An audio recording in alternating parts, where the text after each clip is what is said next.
It's okay. Yo, what's up YouTube? I am back here with another Diecast review on a very special type of car that was ran at Darlington this year to honor one of the best underdogs known to NASCAR history. And the Diecast that I am reviewing today is Regan Smith's number 7 Road Rippers Nico Toys car that he ran at Darlington to honor the late, great Alan Kulwicki. As you can see on this box, it has the car inside with a little trading card, whatever this thing is, a picture of the car, with the team's logo, TBR, stands for Tommy Baldwin Racing. There's Regan Smith's name on the card. And then Darlington Raceway, established in 1950, one of NASCAR's oldest tracks. Oops, sorry about that. It's made by NASCAR Authentics. Number 7 of Regan Smith. It's also a 1/64 scale. And then on the back of this, sorry again, once again on the back of the box it says Darlington, established 1950, and then it says Raceway underneath. One of the oldest tracks on the circuit. But now, since I don't want to take this car out of the box, I actually have a second car that I bought before the one I showed you in the box. As you can see, a pretty good looking car actually. It's white and orange with a black stripe going across. As you can see right here, Nico, I don't know if I'm saying that right, whatever. And then right here it says Toy State, I believe. And then it says right there, I think it says 1.1 scale or something. Let me look at that. Yep, that's what it says. A 1.1 scale car. The yellow circle is just the green circle, sorry, is the American Ethanol circle, which is the official fuel of NASCAR. Besides Sunoco. Right there on the trunk it says Toy State, the state of imagination. Right there, NicoRC.com with the Road Rippers logo right here where my thumb is. Number 7, as you can see, it's a Chevy SS, one of my favorites. With the number 7 that looks just like Alan Kulwicki's car. On the roof with the number 7, the Nico Toys logo. On the windshield banner right here, it says Smith, for Regan Smith. Right here, it says Toy State right there, with Goodyear on the side, right here. And then here is the Sprint Cup logo, then the Throwback NASCAR logo right there, with a bunch of other sponsors right there. Okay, now, this car resembles Alan Kulwicki's number 7, 1992 Ford Thunderbird. And it turns out I actually have Kulwicki's car right here. You can see that these two look similar, except the orange on Smith's car is more, brighter than Kulwicki's. Kulwicki was sponsored by Hooters, which is a famous restaurant. I've never been there before. I'm hoping to try it someday. But like I said earlier, Kulwicki was one of the greatest underdogs known to NASCAR history.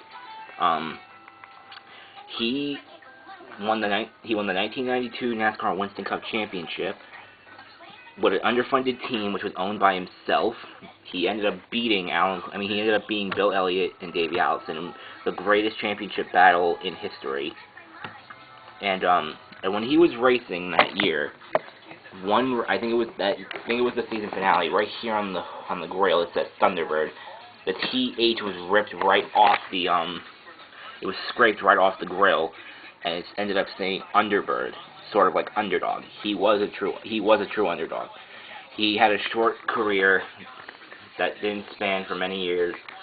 He had a few wins, but who knows what his career would have been like after 1992. He had 5 career wins, the first one coming at Phoenix, the inaugural event in 1988. His last one coming at the 1992 Champion Sparkplug 500 at Pocono.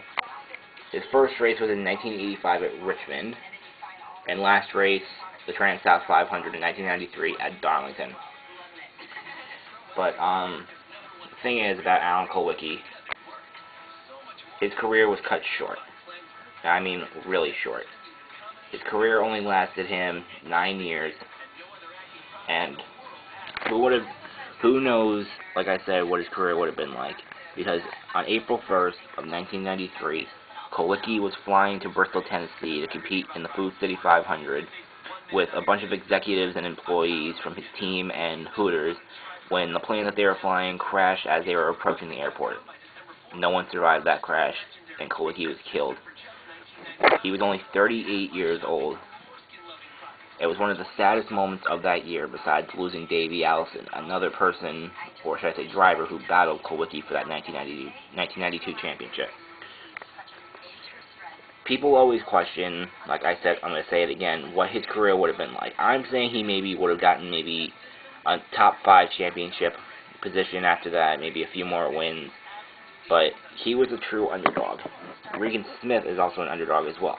2011, he was driving an underfunded car, ends up winning the Southern 500 at Darlington, getting his first and only win. So yeah.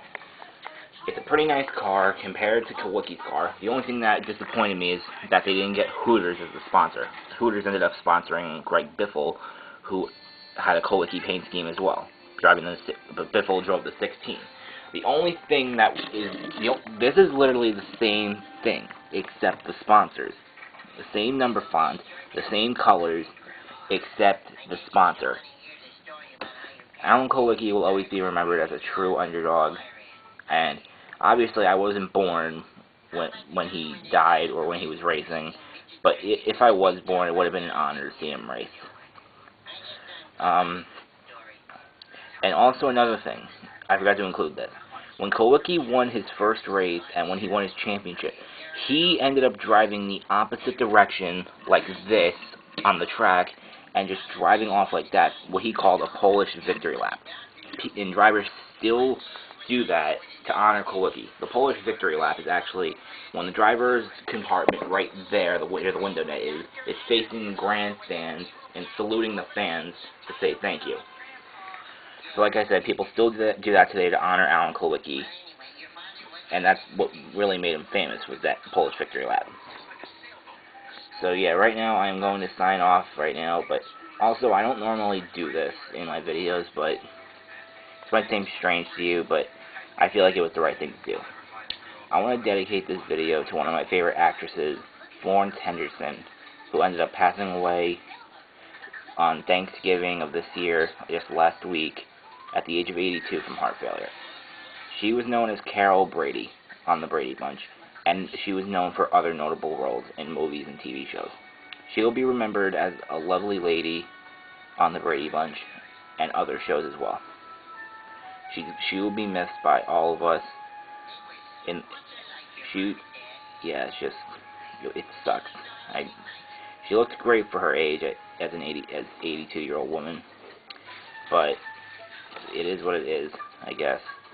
So anyway, this is dedicated to Florence Henderson. Rest in peace, Florence.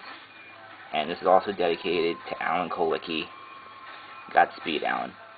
So anyway, guys, this is Nick right now, signing off. Talk to you guys later.